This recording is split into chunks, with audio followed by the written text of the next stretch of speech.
thought I'd start this vlog out here in the countryside whilst I'm on a little weekend trip. I thought for the topic that I want to sort of focus on in this video, I thought it's quite an appropriate setting. So I've been thinking about like a slower pace of life and sort of applying that to my art in particular. I think for me personally, like I quite often feel like I need to work as quickly as possible, and I don't always take time to sort of enjoy the process of making art, because I think art should be therapeutic, but sometimes it can end up feeling a bit like a chore. And I think when you do it for a job as well, you obviously have to work quickly. And I want to, when I'm creating my own work, I want to go back to that feeling you have like when you were a kid, for example, when you're creating art and it's just for fun, it's not for anyone else. And I think for me as well, like when I work traditionally in a sketchbook, I find it easier to feel that way. Like you can be experimental, it doesn't have to be perfect. You can take your time, especially like when you're outside like this. So I've brought my sketchbook with me on this trip. This is, what day are we on? Day 3. We're going back home tomorrow, so it's only a short trip. But I wanted to take the opportunity to draw out in nature as well. Yeah, and I think like having a travel sketchbook, which is something I've talked about before on this channel, gives you the opportunity to really take in your surroundings and like be present with where you are and what you're doing. And I just like it. It's like a journal as well. You can look back and remember where you were at that time and how you felt. Anyway, I thought that would be an interesting way to begin this video. So I'll finish there and you can come along with us.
So I didn't film or draw much on location during this trip, but these are just some of the places that we visited and which I took photos and a bit of this footage that you're seeing to draw from later, which I'll show at the end of this video.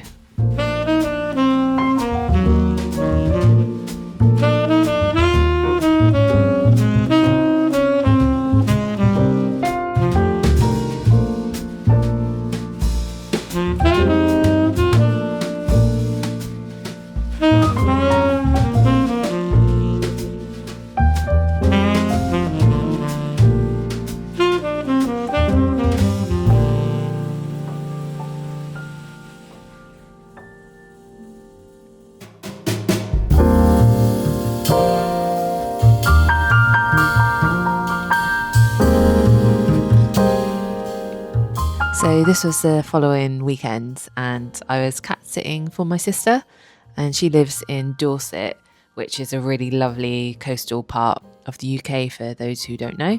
So I decided to go out for a little short hike and take my sketchbook with me to make the most of the nice sunny weekend. And I'd got quite inspired from my weekend away to get out using my sketchbook more. So this was a really fun little solo trip. I hope you enjoy the views.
So just going to do a little tour of the few paintings that I did from these trips you've just watched.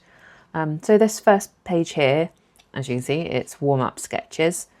So for this page, this is an exercise I've done previously on another art drawing activity where you have 3 panels, and the idea is that the first one is an extreme close-up, the second one is a close-up, and the third one is like a wide shot.